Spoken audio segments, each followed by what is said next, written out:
প্রথমবারের মতো সশস্ত্র বাহিনী বিভাগে অফিস করলেন প্রধানমন্ত্রী তারেক রহমান। চীন সফরের আমন্ত্রণ জানালেন রাষ্ট্রদূত ইয়াও ওয়েন। যথাসময়ে সিটি নির্বাচন জানিয়েছেন মির্জা ফখরুল। সেই পর্যন্ত ঢাকা উত্তরে সালাম, দক্ষিণে শফিক, খুলনায় মঞ্জু সহ 6 সিটিতে প্রশাসক নিয়োগ। আন্তর্জাতিক অপরাধ ট্রাইব্যুনালের চিফ প্রসিকিউটরের দায়িত্বে অ্যাডভোকেট আমিনুল ইসলাম, অবাক হননি তাজুল ইসলাম।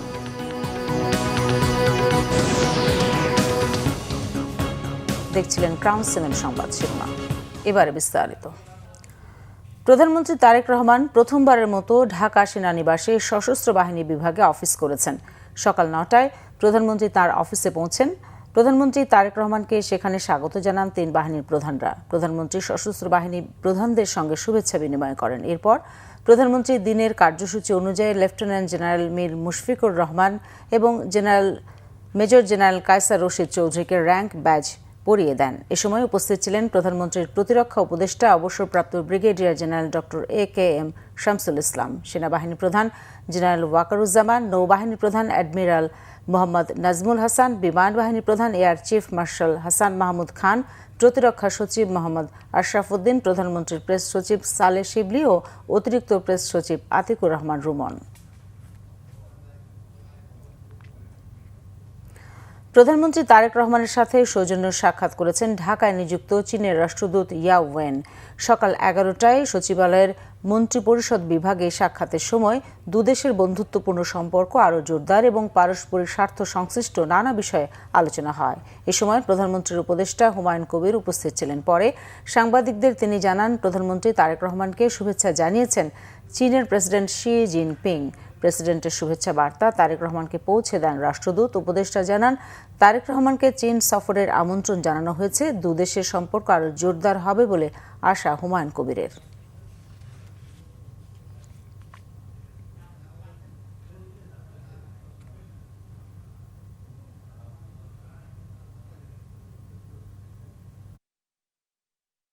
আমন্ত্রণ দেওয়া হয়েছে, টোটালি সৌজন্যমূলক সাক্ষাৎ এবং একটা দ্বিপাক্ষিক সম্পর্ক কিভাবে এগিয়ে নেওয়া যায়।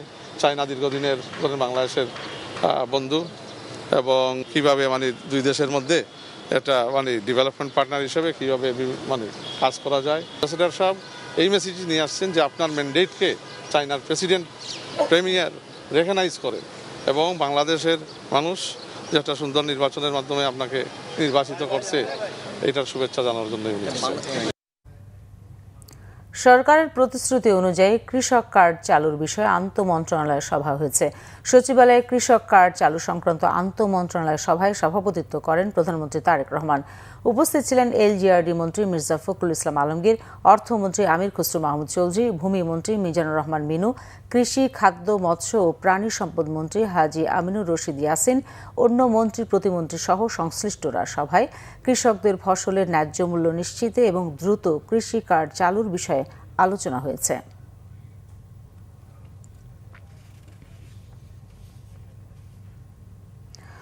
মার্কিন রাষ্ট্রদূত ব্রেন্ট ক্রিস্টেনসেন বলেছেন, 2 দেশকে নিরাপদ, শক্তিশালী, উন্নত করতে একসঙ্গে কাজ করবে বাংলাদেশ ও যুক্তরাষ্ট্র। সকালে পররাষ্ট্রমন্ত্রীর সঙ্গে সৌজন্য সাক্ষাৎ করেন মার্কিন রাষ্ট্রদূত। এছাড়া তিনি পররাষ্ট্র সচিব ও প্রতিমন্ত্রীর সঙ্গে বৈঠক করেন। সাক্ষাৎ শেষে সামাজিক যোগাযোগ মাধ্যম ফেসবুক ও এক্সে এক বার্তায় পররাষ্ট্রমন্ত্রী হিসেবে নতুন দায়িত্ব গ্রহণের জন্য খলিলুর রহমানকে অভিনন্দন জানান যুক্তরাষ্ট্রের রাষ্ট্রদূত ক্রিস্টেনসেন। বলেন, 2 দেশকে আরও নিরাপদ, শক্তিশালী ও সমৃদ্ধ করতে একসঙ্গে কাজ চালিয়ে যেতে পারবেন। এরপর ইউরোপীয় ইউনিয়নের মিশন প্রধান মাইকেল মিলারের নেতৃত্বে Spain, German, Norway, France, Denmark সহ 8টি দেশের রাষ্ট্রদূতরাও আসেন মন্ত্রী ও প্রতিমন্ত্রীর সঙ্গে সৌজন্য সাক্ষাতে। EU প্রতিনিধি দলের পররাষ্ট্র সচিবের সঙ্গেও বৈঠক করেন।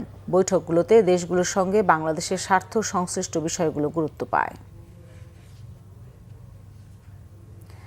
বিএনপি মহাসচিব মির্জা ফখরুল ইসলাম আলমগীর বলেছেন, নতুন বাংলাদেশের জন্য কাজ করছে সরকার। অল্প সময়ের মধ্যে দেশের মানুষের মনে তারেক রহমান জায়গা করে নিয়েছেন। জানিয়ে বলেন, প্রধানমন্ত্রীর নেতৃত্বে সুখী ও সমৃদ্ধ দেশ গঠন হবে। নিয়মের কারণে সিটি কর্পোরেশনগুলোতে প্রশাসক নিয়োগ দেওয়া হয়েছে। অল্প সময়ের মধ্যে সিটি কর্পোরেশন নির্বাচন দেওয়া হবে বলেও জানান মির্জা ফখরুল। আহমেদ সরোয়ারের রিপোর্ট। জাতীয় সংসদ নির্বাচনের পর প্রথমবারের মতো বিএনপি নয়াপল্টন কার্যালয়ে আসেন দলের মহাসচিব ও স্থানীয় সরকার মন্ত্রী মির্জা ফখরুল ইসলাম আলমগীর। সোমবার সকাল 10:30টার দিকে নয়াপল্টন কার্যালয়ে পৌঁছালে দপ্তরের দায়িত্বে থাকা নেতৃবৃন্দ তাকে ফুল দিয়ে স্বাগত জানান। পরে তিনি সাংবাদিকদের সাথে কথা বলেন। 17 বছরের গণতান্ত্রিক আন্দোলনে সাংবাদিকদের অবদান স্মরণ করে নতুন বাংলাদেশ গঠনে সহযোগিতা কামনা করেন। আমরা এখন নতুন এক বাংলাদেশের জন্য কাজ করছি, স্বপ্ন দেখছি। আমাদের নেতা, আমাদের তরুণ নেতা, আমাদের দলের চেয়ারম্যান এবং বর্তমান প্রধানমন্ত্রী তারেক রহমান সাহেবের নেতৃত্বে এবং অতি অল্প সময়ের মধ্যেই তিনি যে দেশের মানুষের মধ্যে যে একটা অবস্থান করে নিয়েছেন, যে তিনি কাজ শুরু করেছেন এবং কাজ করবেন এবং তার বিভিন্ন কর্মপদ্ধতিতে সেটাই প্রমাণিত হচ্ছে। এই সরকার, যে সরকার গঠন করা হয়েছে তার নেতৃত্বে, সেই সরকার সফল হবে বাংলাদেশকে তার ইচ্ছিত লক্ষ্যে নিয়ে যেতে এবং সত্যিকার অর্থেই একটা সুখী সমৃদ্ধ বাংলাদেশ গড়ে তুলবে। কথা বলেন সিটি কর্পোরেশনগুলোতে নতুন করে প্রশাসক নিয়োগ এবং সংসদের নারী আসনের মনোনয়ন নিয়ে। স্থানীয় সরকার নির্বাচনের বিষয়ে কত নিয়মকানুন আছে তো সরকারি এবং যে প্রথাগুলো আছে সেগুলো কতগুলো মেয়াদ আছে, কতগুলো মেয়াদ শেষ হয়ে গেছে, সবগুলোকে এক জায়গায় নিয়ে এসে আমরা সরকারের তরফ থেকে একটা সঠিক সময়ে এই নির্বাচনগুলো দেওয়ার ব্যবস্থা আমরা করবো। তবে নিঃসন্দেহে এই নির্বাচনকে প্রাধান্য দেওয়া হবে।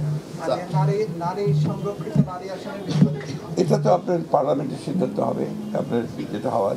বিভিন্ন জায়গায় আওয়ামী লীগের অফিস খোলার প্রসঙ্গে এক প্রশ্নের জবাবে মির্জা ফখরুল বলেন, আওয়ামী লীগের কার্যক্রম এখনো নিষিদ্ধ। এটা আমরা চাইনি এবং আমরা যেহেতু আপনার আইনগতভাবে বলা আছে যে তাদের কার্যক্রম নিষিদ্ধ। আহমেদ সরওয়ার, বাংলা ভিশন, ঢাকা। ঢাকা উত্তর ও ঢাকা দক্ষিণ সহ দেশের মোট 6টি সিটি কর্পোরেশনের প্রশাসক নিয়োগ দিয়েছে সরকার। রবিবার এক প্রজ্ঞাপনে এমনটা জানানো হয়েছে। প্রজ্ঞাপন অনুযায়ী ঢাকা দক্ষিণ সিটি কর্পোরেশনের প্রশাসক হিসেবে নিয়োগ পেয়েছেন মোহাম্মদ আব্দুল সালাম, উত্তরের প্রশাসক হয়েছেন মোহাম্মদ শফিকুল ইসলাম খান, খুলনা সিটি কর্পোরেশনের প্রশাসকের দায়িত্ব পেয়েছেন নজরুল ইসলাম মঞ্জু, সিলেটে আব্দুল কাইম চৌধুরী, নারায়ণগঞ্জে মোহাম্মদ সাখাওয়াত হোসেন খান এবং গাজীপুর সিটি কর্পোরেশনের প্রশাসক হয়েছেন মোহাম্মদ শওকত হোসেন সরকার। প্রজ্ঞাপনে উল্লেখ করা হয়, স্থানীয় সরকার সিটি কর্পোরেশন অধ্যাদেশ অনুযায়ী কর্পোরেশন গঠিত না হওয়া পর্যন্ত অথবা পরবর্তী আদেশ না দেওয়া পর্যন্ত তারা সিটি কর্পোরেশনের পূর্ণকালীন প্রশাসক হিসেবে দায়িত্ব পালন করবেন। নিয়োগ পাওয়া প্রশাসকরা সিটি কর্পোরেশনের মেয়রের ক্ষমতা প্রয়োগ ও দায়িত্ব পালন করবেন। তারা বিধি মোতাবেক ভাতা পাবেন। জনস্বার্থে জারি করা এই আদেশ অবিলম্বে কার্যকর হবে বলে জানানো হয়েছে প্রজ্ঞাপনে। আন্তর্জাতিক অপরাধ ট্রাইব্যুনালের চিফ প্রসিকিউটরের দায়িত্ব দেওয়া হয়েছে অ্যাডভোকেট আমিনুল ইসলামকে। অ্যাডভোকেট তাজুল ইসলামের স্থলাভিষিক্ত হয়েছেন তিনি। সোমবার এ নিয়োগ নিয়ে এক প্রজ্ঞাপন জারি করে আইন মন্ত্রণালয়। অ্যাডভোকেট আমিনুল ইসলাম অ্যাটর্নি জেনারেলের পদমর্যাদায় দায়িত্ব পালন করবেন। তিনি 1993 সালের 27 মে হাইকোর্টের আইনজীবী হিসেবে তালিকাভুক্ত হন। 2021 সালে আপিল বিভাগের আইনজীবী হন তিনি। বিএনপির চেয়ারপারসন বেগম খালেদা জিয়ার আইনজীবী ছিলেন। এছাড়াও বিডিআর হত্যাকাণ্ডে আসামি পক্ষের আইনজীবী হিসেবেও দায়িত্ব পালন করেন। জুলাই আন্দোলনে সারা দেশে মানবতা বিরোধী অপরাধ ও আওয়ামী লীগের আমলে গুম খুনের বিচারের জন্য 2024 সালের 5 সেপ্টেম্বর প্রধান প্রসিকিউটর হিসেবে অ্যাডভোকেট তাজুল ইসলামকে নিয়োগ দেয় আইন মন্ত্রণালয়। নতুন সরকার গঠনের পর তাজুল ইসলামের জায়গায় আমিনুলকে নিয়োগ দিয়ে প্রজ্ঞাপন জারি করে আইন মন্ত্রণালয়। চিফ প্রসিকিউটর পরিবর্তন একটি স্বাভাবিক প্রক্রিয়া, এতে অবাক হওয়ার কিছু নেই। নতুন চিফ প্রসিকিউটরকে স্বাগত জানিয়ে চলমান বিচারিক প্রক্রিয়া স্বাভাবিক রাখার প্রত্যাশা ব্যক্ত করেছেন বিদায়ী চিফ প্রসিকিউটর তাজুল ইসলাম। এটা স্বাভাবিক প্রক্রিয়া। রাজনৈতিক সরকার যখন নতুন সরকার দায়িত্ব নেয়, নির্বাচিত সরকার স্বাভাবিকভাবেই তাদের রাষ্ট্রের বিভিন্ন জায়গায় তারা তাদের পছন্দনীয় লোকজনকে বসাবেন। এটা হচ্ছে স্বাভাবিক নিয়ম। একদল যখন ক্ষমতা থেকে চলে যায়, আমি এখানে নিয়োজিত হয়েছিলাম অন্তর্বর্তীকালীন সরকারের সময়। এখন নতুন সরকার এসছেন, তারা তাদের পছন্দের লোককে, তাদের কাজের সুবিধা, তাদের নিজস্ব পরিকল্পনা আছে, তারা নিশ্চয়ই সেই অনুযায়ী এখানে বসিয়েছেন। আমার পক্ষ থেকে তাদের জন্য সর্বাত্মক শুভকামনা থাকলো, সহযোগিতা থাকবে, পরামর্শ দরকার হলে আমি দেব। এবং আমি একজন সাধারণ নাগরিক হিসেবে চাইব যে বিচার প্রক্রিয়া এখানে চলমান আছে সেটার জন্য অবশ্যই অব্যাহত থাকে। বাংলাদেশে এই অপরাধগুলো পুনরায় আর কখনো সংঘটিত হতে না পারে। আওয়ামী লীগের তুলনায় অন্তর্বর্তী সরকারের সময়ে কিছু ক্ষেত্রে চাঁদাবাজি ২০ থেকে ৫০% বেড়েছে দাবি ঢাকা চেম্বারের সভাপতি তাসকিন আহমেদের। তার শঙ্কা, নতুন সরকার এই চাঁদাবাজি নিরসন ও দুর্নীতিমুক্ত ব্যবসার পরিবেশ নিশ্চিতে ব্যর্থ হলে সরকারের সব লক্ষ্য বিফলে যাবে। অর্থনৈতিক পরিস্থিতি মোকাবিলায় নবগঠিত সরকারের কাছে প্রত্যাশা বিষয়ে দুপুরে মতিঝিলে এক সংবাদ সম্মেলনে মন্তব্য করেন তিনি। ডিসিসিআই সভাপতি বলেন, ব্যবসায়িক পরিবেশ নিরাপদ করতে আইনশৃঙ্খলা পরিস্থিতির কার্যকর উন্নয়ন দরকার, সেই সাথে শিল্প কলকারখানায় চাঁদাবাজি নির্মূল করাও জরুরি। ট্রাম্প প্রশাসনের শুল্ক প্রসঙ্গে বলেন, বেসরকারি খাতের অনুরোধ উপেক্ষা করে বিগত অন্তর্বর্তী সরকার তাড়াহুড়া করে যুক্তরাষ্ট্রপন্থী চুক্তি সই করেছে। যুক্তরাষ্ট্রের আদালতে চুক্তিটি অবৈধ হওয়ার পর দেশটির সঙ্গে করা বাংলাদেশের চুক্তি অবৈধ হবে কিনা তা জানাতে সরকারকে আহ্বান জানান তিনি।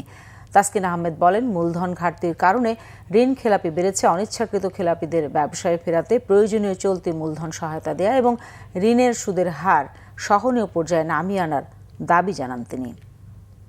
নড়াইলের সিংহাসলপুরে আধিপত্য বিস্তারে দুই পক্ষের মধ্যে সংঘর্ষে বাবা ছেলে সহ উভয় পক্ষের ৫ জন নিহত হয়েছেন। এ সময় আহত হন আরও ৭ জন। সোমবার ভোর ৫:৩০টার দিকে ইউনিয়নের বড়কুলা গ্রামে ঘটনা ঘটে। এলাকাবাসী ও পুলিশ জানায়, নড়াইল সদর থানার সিংহাসলপুর ইউনিয়নের সাবেক চেয়ারম্যান খায়রুজ্জামান খায়ের ও খলিল শেখ গ্রুপের মধ্যে এলাকায় আধিপত্য নিয়ে দীর্ঘদিন ধরে দ্বন্দ্ব ও সংঘাত চলছিল। এরই জেরে ভোরে খায়ের গ্রুপের লোকজন দেশীয় অস্ত্রশস্ত্র নিয়ে খলিল শেখ গ্রুপের লোকজনের বাড়িতে গিয়ে হামলা চালায়। উভয় গ্রুপ সংঘর্ষে জড়িয়ে পড়লে অস্ত্রের আঘাতে ঘটনাস্থলে মারা যান খলিল শেখ গ্রুপের খলিল শেখ, ছেলে তাহাজুদ শেখ, ভাগিনা ফেরদৌস ও মুন্না শেখ। আর খায়ের গ্রুপের ওসিকুর রহমানকে হাসপাতালে নেওয়ার পর তাকে মৃত ঘোষণা করা হয়। সেনাবাহিনী ও পুলিশের ঊর্ধ্বতন কর্মকর্তারা ঘটনাস্থল পরিদর্শন করেছেন। ঘটনার পর উত্তেজিত লোকজন কয়েকটি বাড়িঘরে আগুন দেয়। পরিস্থিতি নিয়ন্ত্রণে অতিরিক্ত পুলিশ ও সেনা সদস্য মোতায়েন করা হয়েছে।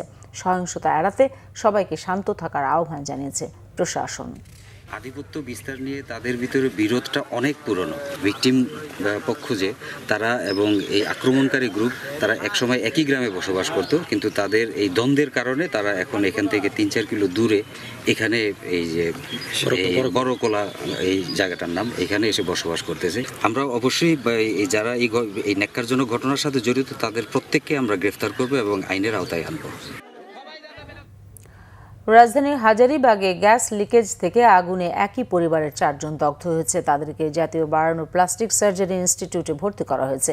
এদিকে চট্টগ্রাম হালি শহরের একটি ভবনের রান্নাঘরে জমে থাকা গ্যাস বিস্ফোরণে নারী শিশু সহ ৯ জন দগ্ধ হয়েছে। তাদেরকে চট্টগ্রাম মেডিকেলের বার্ন ইউনিটে ভর্তি করা হয়েছে।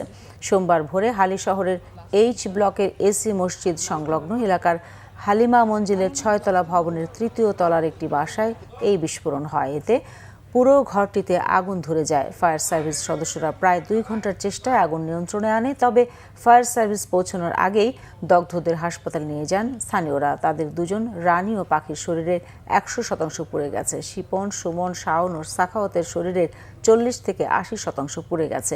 ফায়ার সার্ভিসের উপসহকারী আলমগীর হোসেন জানান, ওই বাসাটিতে এলপিজি সিলিন্ডার ব্যবহার করা হয় না। কর্ণফুলী গ্যাস ডিস্ট্রিবিউশন কোম্পানির গ্যাসের সংযোগ রয়েছে। জমে থাকা গ্যাস বিস্ফোরণে সবাই দগ্ধ হয়েছেন। তবে ভবনটির লিফট ছিঁড়ে পড়ে বিস্ফোরণ ঘটেছে কিনা তা খতিয়ে দেখার দাবি স্বজনদের। দর্শক, এই ছিল এখনকার মতো। পরের সংবাদ সন্ধ্যা ৬টায়। এর আগে ৫টায় রয়েছে নিউজ টপ 10 দেখার আমন্ত্রণ রইল। ধন্যবাদ সবাইকে।